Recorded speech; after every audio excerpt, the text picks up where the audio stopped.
కవిత ఒక కామెంట్ చేశారు సార్, కాంగ్రెస్ డిఎన్ఏలోనే హిందూ వ్యతిరేకత ఉంది అని చెప్పి.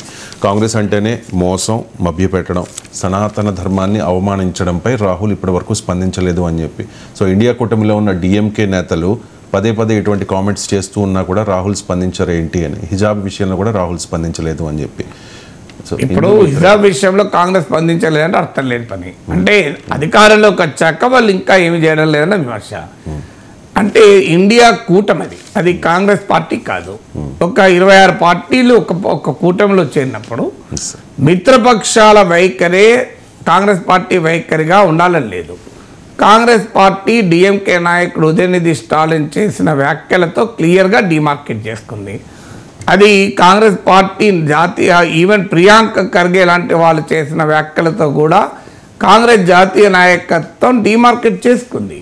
అయితే ఒక మిత్రపక్ష నాయకుడిని బహిరంగంగా ఖండించేటప్పుడు నైసిటీస్ అడ్డుపడతాయి. ఇప్పుడు నేను సనాతన ధర్మం పైన డిఎంకే నాయకుడు మాట్లాడిన దానికి కాంగ్రెస్ నాయకుడు రాహుల్ గాంధీ సమాధానం ఇవ్వాలని కవిత అంటున్నారు. మరి సనాతన ధర్మం పైన ఓవైసీ వ్యాఖ్యలతో బీఆర్ఎస్ అంగీకరిస్తుందా? నాకు చెప్పమనండి. హిందూ ధర్మం పైన ఓవైసీ వ్యాఖ్యలతో బీఆర్ఎస్ అంగీకరిస్తుందా? అక్బరుద్దీన్ ఓవైసీ బీఆర్ఎస్ మిత్రపక్షము బహిరంగంగా కేసీఆర్ ప్రకటించిన మిత్రపక్ష నాయకుడు నిర్మల్ ఆదిలాబాద్ సభల్లో హిందూ దేవుళ్లను అవమానిస్తూ వ్యాఖ్యలు చేసిన తర్వాత కూడా కేసీఆర్ ప్రభుత్వంలో ఆయన పైన కేసు నిర్వీర్యమైంది నిజం కాదా?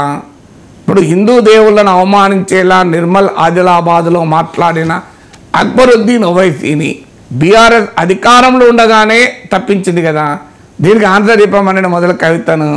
సో మనము ఒక పార్టీ పైన అనేటప్పుడు మరి ఇవన్నీ కూడా క్వశ్చన్స్ వస్తాయి కదా. హిజబ్ పైన ఓవైసీ వైఖరితో అంగీకరిస్తుందా? సో సనాతన ధర్మం పైన ఓవైసీ వైఖరి ఏంటి? అందువల్ల ఒకవైపు ఓవైసీతో మైత్రి చేసుకుంటూ ఎంఐఎంతో కలిసి ఉంటూ బీజేపీ అనుకూల స్టాండ్ తీసుకోవడం వల్ల ఏం లాభం అనేది నా క్వశ్చన్.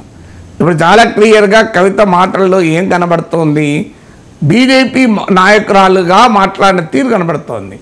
ఇది బీజేపీ కదా అనేది. సనాతన ధర్మం పైన డిఎంకే మాటలపై కాంగ్రెస్ ఏమంటుంది? సనాతన ధర్మం పైన డిఎంకే వ్యాఖ్యలు కాంగ్రెస్ అంగీకరించలేదు. ఏం చేయాలి మరి? అలాంటప్పుడు కేసీఆర్ కూడా మిత్రుడు గారు స్టాలిన్ దగ్గరికి వెళ్ళి కేసీఆర్ కలవలేదా? తమ మిత్రుడైన స్టాలిన్ వ్యాఖ్యలపైన కేసీఆర్ ఏమంటాడు?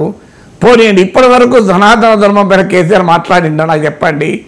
సనాతన ధర్మం పైన కేసీఆర్ వివరణ ఇచ్చాడా? సనాతన ధర్మానికి నేను అనుకూలము, లేదు నేను వ్యతిరేకమని చెప్పాడా కేసీఆర్? రాహుల్ గాంధీ చెప్పాలంటే కేసీఆర్ చెప్పింది రాహుల్ గాంధీ చెప్తాడా? సో అందువల్ల మనము ఇతర పార్టీలను ఇబ్బంది పెట్టడానికి ఒక స్టేట్మెంట్లు ఇస్తే అనేక క్వశ్చన్లు వస్తాయి. ఇప్పుడు తమ మిత్రుడైనటువంటి స్టాలిన్ కుమారుడు తమ మిత్రపక్ష నాయకుడు అన్నదానికి కాంగ్రెస్ సమాధానం చెప్పాల్సి వస్తే ఓవైసీ మాటలు అన్నింటికీ కేసీఆర్ బీఆర్ఎస్ కూడా సమాధానం చెప్పాల్సి ఉంటుంది. చాలా ప్రమాదకరం. అర్థం కావలేదు బీఆర్ఎస్కు. ఓవైసీ చేసే చాలా వ్యాఖ్యలకు సమాధానం చెప్పాల్సి ఉంటుంది. ఓవైసీ వ్యాఖ్యలతో బీఆర్ఎస్ అన్నిటికీ అంగీకరిస్తుందా?